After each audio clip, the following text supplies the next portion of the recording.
നമ്മൾ വിചിന്തനം ചെയ്യുന്നത് ഒരു ദമ്പതിമാരെക്കുറിച്ച് ഞാൻ കേട്ടത് എന്നെ അതിശയിപ്പിക്കുകയുണ്ടായി. വിവാഹം കഴിഞ്ഞ് അധികം താമസിയാതെ ഭർത്താവും ഭർത്താവിൻ്റെ വീട്ടുകാരും എന്നെ വിളിച്ച് ഭാര്യ ഡിവോഴ്സിന് സമ്മതിക്കാൻ അവരെ ഒന്ന് പറഞ്ഞ് മനസ്സിലാക്കി കൊടുക്കണം എന്ന് പറയാൻ തുടങ്ങി. അവർ പറഞ്ഞത്, അച്ഛൻ പറഞ്ഞാൽ ഒരുപക്ഷെ അവർ അംഗീകരിച്ചേക്കാം, എനിക്ക് അവിടെ അംഗീകരിക്കാൻ പറ്റില്ല. അപ്പം അതുകൊണ്ട് എന്തിനാ ഇത് വെച്ച് നീട്ടുന്നത്? എത്രയും നേരത്തെ ഡിവോഴ്സ് ആയാൽ, അതും മ്യൂച്വൽ എഗ്രിമെൻറ്റിൽ ഡിവോഴ്സിന് പോയാൽ കിട്ടാൻ എളുപ്പമുണ്ട്. അതുകൊണ്ട് ഈ ഒരു കാര്യം എനിക്ക് നടക്കണം. അദ്ദേഹത്തിൻ്റെ അമ്മയും വളരെ സ്ട്രോങ് ആയിട്ട് പറഞ്ഞ ഒരു കാര്യമാണ്. അവനെ സപ്പോർട്ട് ചെയ്തുകൊണ്ട് അവൻ ഏതായാലും അവളെ ഉൾക്കൊള്ളാൻ പറ്റില്ല. പിന്നെ എന്തിനീ ബന്ധം ഇങ്ങനെ വെച്ച് നീട്ടണം? അതുകൊണ്ട് അവരൊന്ന് ഡിവോഴ്സിന് എഗ്രി ചെയ്താൽ ഇവന് സമാധാനമായിട്ട് ഇവന് ഫ്രീ ആയിട്ട് ജീവിക്കാൻ പറ്റിയേനെ. ഞാൻ ചോദിച്ചു, എന്താ കാരണം? പറഞ്ഞു വന്നപ്പം അവൻ സൂചിപ്പിച്ച ഒരു കാര്യം അവൻ്റെ അമ്മയിൽ നിന്നാണേലും ഞാൻ കേട്ട ഒരു കാര്യമാണ്. വിവാഹശേഷം അവന് കണ്ടെത്തിയ ഒന്നാണ് അവളുടെ തുടയിൽ ഒരു കറുത്ത പാട്. അത് കണ്ടതേ അവൻ്റെ മനസ്സ് മടുത്തുപോയി. അവനത് അംഗീകരിക്കാൻ പറ്റിയില്ല. കാരണം പറഞ്ഞത്, ഇത് കല്യാണത്തിന് മുമ്പ് അവൾ പറഞ്ഞിട്ടില്ല, ഞാൻ അങ്ങനെ ഒരു കാര്യം പ്രതീക്ഷിച്ചിട്ടില്ല, അതുകൊണ്ട് എനിക്ക് അവളെ ഉൾക്കൊള്ളാനോ അംഗീകരിക്കാനോ പറ്റില്ല. എൻ്റെ മനസ്സിൽ കൂടെ പോയൊരു ചിന്ത, തുടയിലെ ഒരു പാടാണോ വിവാഹമോചനത്തിന് നമ്മെ പ്രേരിപ്പിക്കേണ്ടത്? ദൈവവചനത്തിലൂടെ കടന്നു പോകുമ്പോൾ ചില കാര്യങ്ങൾ നമ്മൾ മനസ്സിലാക്കിയിരിക്കുന്നത് വളരെ പ്രധാനപ്പെട്ടതാണ്. ദൈവം തന്നെ ആവശ്യപ്പെടുന്ന ഒരു കാര്യമാണ് നാം ദൈവത്തിങ്കിലേക്ക് തിരിക്കേണ്ടത് നമ്മുടെ പിൻഭാഗമല്ല, മുഖം. മുഖത്തിന് അതിൻ്റേതായിട്ടുള്ള പ്രാധാന്യമുണ്ട്. നമ്മൾ പുറപ്പാട് പുസ്തകം 33-ാം അധ്യായത്തിൻ്റെ അവസാന വചനങ്ങളിലേക്ക് വരുമ്പോൾ അവിടെ നമ്മൾ കാണുന്നുണ്ട്, മോശയ്ക്ക് ദൈവം കൊടുത്ത ഒരു അവകാശം. എന്നെ കാണാൻ നിനക്ക് ഒരു അവകാശം തരാം, ഞാൻ നിന്നെ എൻ്റെ കരങ്ങൾ കൊണ്ട് മറച്ചു പിടിക്കും, എന്നിട്ട് പാസ് ചെയ്തു പോകുന്ന സമയത്ത് ഞാൻ എൻ്റെ കരം നീക്കുമ്പോൾ നിനക്കെൻ്റെ പിൻഭാഗം കാണാൻ പറ്റും, മുൻഭാഗം കാണണ്ട, പിൻഭാഗം. അതാണ് ദൈവം പറഞ്ഞത്. അപ്രകാരം മോശയ്ക്ക് ദൈവത്തിൻ്റെ ഒരു പിൻഭാഗം കാണാൻ സാധിച്ചതിനെക്കുറിച്ച് പുറപ്പാട് 33-ാം അധ്യായത്തിൻ്റെ അവസാന വചനങ്ങൾ നമ്മെ ഓർമ്മിപ്പിക്കുന്നുണ്ട്. ദൈവത്തിൻ്റെ ഒരു പ്രത്യേകത, ദൈവത്തിൻ്റെ അകവും പുറവും എല്ലാം നന്മയാണ്, നല്ലതാണ്, വിശുദ്ധമാണ് എന്നുള്ളത് നമുക്ക് അറിയാൻ പറ്റും. ദൈവത്തിൻ്റെ സത്ത് എന്ന് പറയുന്നത് സ്നേഹമാണ്. അതുകൊണ്ട് തന്നെ ദൈവം പൂർണ്ണനാണ്. ആ ദൈവത്തിൻ്റെ ഏത് ഭാഗം കണ്ടെന്ന് പറഞ്ഞാലും അത് നമുക്കൊരു ഭാഗ്യമായിട്ട് കാണാൻ സാധിക്കും എന്നുള്ളത് നാം മനസ്സിലാക്കണം. നമുക്കിത് മനസ്സിൽ വെച്ചുകൊണ്ട് ഏതാനും ചില കാര്യങ്ങൾ വചന വെളിച്ചത്തിൽ മനസ്സിലാക്കാനായിട്ട് പരിശ്രമിക്കാം. ഒന്നാമത്തെ കാര്യം, അകം പുറത്തേക്കാൾ ശ്രേഷ്ഠമാണെന്ന് കർത്താവിൻ്റെ വചനം നമ്മെ പഠിപ്പിക്കുന്നുണ്ട്. ബാഹ്യഭാവത്തേക്കാൾ പ്രധാനപ്പെട്ടതാണ് ആന്തരികത. അതുകൊണ്ടാണ് നമ്മുടെ ജീവിതം നേരെയാക്കാൻ നമ്മൾ ആഗ്രഹിക്കുന്നുണ്ടെങ്കിൽ, ഇവിടെ പ്രയോറിറ്റി ഫിക്സ് ചെയ്യാനായിട്ട് നമ്മൾ താല്പര്യപ്പെടുന്നുണ്ടെങ്കിൽ അതിന് നാം ചെയ്യേണ്ട ഒരു കാര്യം ഇതാണ്. ഒന്നാം സ്ഥാനത്തേക്ക് ആത്മീയത വരണം. രണ്ടാം സ്ഥാനത്ത് ആന്തരികത, അതിന് നമ്മൾ പ്രാധാന്യം കൽപ്പിക്കണം. മൂന്നാം സ്ഥാനമേ ബാഹ്യഭാവത്തിന് കൊടുക്കാവൂ. ഈ ഓർഡർ പാലിച്ചാൽ പ്രയോറിറ്റി നമ്മൾ ഫിക്സ് ചെയ്ത് നമ്മുടെ ജീവിതത്തിൽ മുമ്പോട്ട് പോകുന്നു. നമ്മുടെ ക്രിസ്തീയ ജീവിതത്തിന് ഒരടുക്കും ചിട്ടയുണ്ടെന്ന് പറയാൻ പറ്റും. ലോകം ഇത് അംഗീകരിക്കണമെന്നില്ല. ലോകത്തിന് ഒരുപക്ഷെ ബാഹ്യഭാവം, മനുഷ്യർ നമ്മളെക്കുറിച്ച് പറയുന്നത് അങ്ങനെയുള്ള കാര്യങ്ങളായിരിക്കാം പ്രധാനപ്പെട്ടത്. 1 സാമുവേൽ 16:7 വായിക്കുമ്പോൾ അവിടെ പറഞ്ഞിരിക്കുന്ന ഒരു കാര്യമുണ്ട്, മനുഷ്യൻ ബാഹ്യഭാവം നോക്കും, അതനുസരിച്ചായിരിക്കാം അവരെ കമൻറ്റ് പറയുക, മാർക്കിടുക, ഒക്കെ ശരിയാ. പക്ഷേ ദൈവം ഹൃദയഭാവം നോക്കുന്നവനാണ്. പല ദമ്പതിമാരുടെ ധ്യാനത്തിലും ചോദിച്ചിട്ടുള്ള ഒരു ചോദ്യമാണ്, വിവാഹ ജീവിതം വിജയം കാണാൻ പ്രധാനപ്പെട്ടത് ചർമ്മകാന്തിയോ അതോ സ്വഭാവത്തിൻ്റെ സവിശേഷതയോ? കുറച്ച് നാളായിട്ട് വിവാഹ ജീവിതം നയിക്കുന്നവരാണെങ്കിൽ അവർക്ക് ഒത്തിരി ആലോചിക്കേണ്ട കാര്യമൊന്നുമില്ല, ഉടനെ കൊടുന്നനെ മറുപടി കിട്ടുന്നത് കാണാൻ സാധിക്കും, സ്വഭാവത്തിൻ്റെ സവിശേഷത.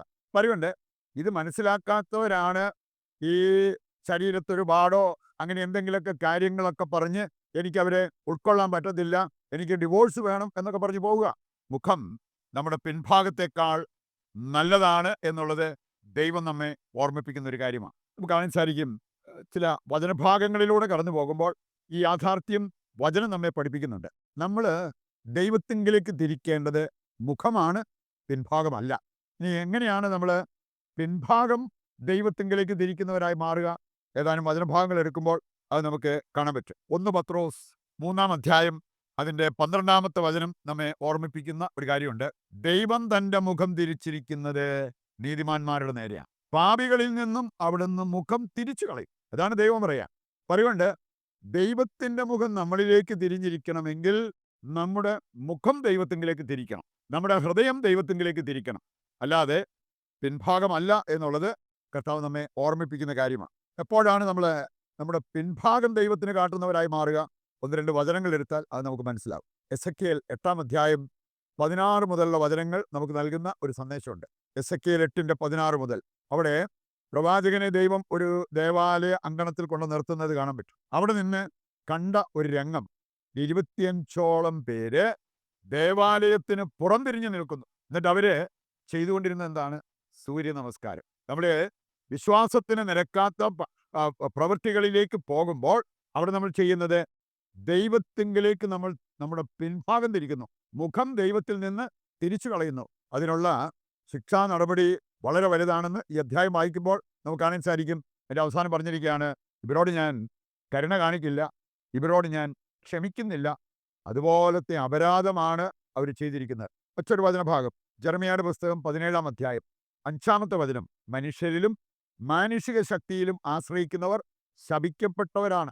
അവരതിലൂടെ ചെയ്യുന്നത് അവരുടെ ഹൃദയം ദൈവത്തിൽ നിന്ന് തിരിച്ചു കളയുന്നു. പറയുണ്ട്, ദൈവത്തിങ്കിലേക്ക് തിരിഞ്ഞിരിക്കുന്നത് മുഖമല്ല, ഹൃദയമല്ല, അവരുടെ പിൻഭാഗം. അവര് ദൈവത്തെ അപമാനിക്കുന്നതിന് തുല്യമാണ് എന്നുള്ളത് ഈ വചനഭാഗത്ത് നമുക്ക് കാണാൻ പറ്റും. പകരം ദൈവത്തിൽ ആശ്രയിച്ച് ജീവിക്കുന്നവരാണെങ്കിൽ അവരുടെ എല്ലാ ആവശ്യങ്ങളിലും ദൈവം ഇറങ്ങി പ്രവർത്തിക്കും. അവരാറ്റുതീരത്ത് നട്ട വൃക്ഷം പോലെയാണ്. നമുക്ക് ഈ കാര്യം ഹൃദയത്തിലേക്ക് ഏറ്റെടുത്തുകൊണ്ട് നമ്മുടെ ജീവിതം ഫിക്സ് ചെയ്യാൻ വേണ്ട കൃപയ്ക്കായി പ്രാർത്ഥിക്കാം. 1-ാം സ്ഥാനത്ത് ആത്മീയത, ഗോഡ്ലിനെസ്. 2-ാം സ്ഥാനത്ത് ആന്തരികത, ഇൻറ്റീരിയോറിറ്റി. 3-ാം സ്ഥാനമേ ബാഹ്യഭാവത്തിന് കൊടുക്കാവൂ. അങ്ങനെ അടുക്കും ചിട്ടയുമുള്ള ഒരു ക്രിസ്തീയ ജീവിതം നമുക്ക് ആഗ്രഹിച്ച് പ്രാർത്ഥിക്കാം. ഒരു കോമൺ നിയോഗമായിട്ട് നമ്മൾ ഇന്ന് വെക്കുന്നത്, ആന്തരികത അവഗണിച്ചു പോലും ബാഹ്യഭാവത്തിൽ അതീവ ശ്രദ്ധ ചെലുത്തുന്നവരുണ്ട്.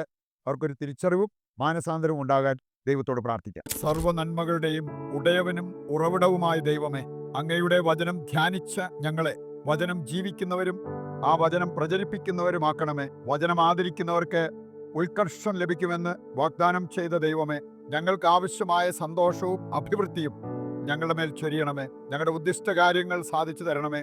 അങ്ങയെ സ്നേഹിക്കാനും പരസ്പരം സ്നേഹിക്കാനും ജീവിത വിശുദ്ധി കാത്തു സൂക്ഷിക്കാനും ഞങ്ങളെ സഹായിക്കണമേ. ആമേൻ. നമ്മുടെ പ്രത്യേക ആവശ്യങ്ങളും പ്രാർത്ഥനാ നിയോഗവും ഈ അൾത്താരയിൽ സമർപ്പിച്ചുകൊണ്ട് താഴ്ന്ന സ്ഥലത്ത് കർത്താവിനെ സ്തുതിച്ച് ദിവ്യകാരുണ്യത്തിന്റെ ആശീർവാദവും നമുക്ക് സ്വീകരിക്കാം. യേശുവേ നന്ദി. Hallelujah, hallelujah, hallelujah, hallelujah. കർത്താവേ, അങ്ങയുടെ നാമം ഉയർത്തി പ്രാർത്ഥിക്കുന്ന ഞങ്ങളുടെ കുടുംബത്തെ, ഞങ്ങളുടെ എല്ലാ ആവശ്യങ്ങളെയും അവിടുന്ന് ആശീർവദിക്കണമേ, അനുഗ്രഹിക്കണമേ. യേശുവേ നന്ദി, യേശുവേ സ്തുതി.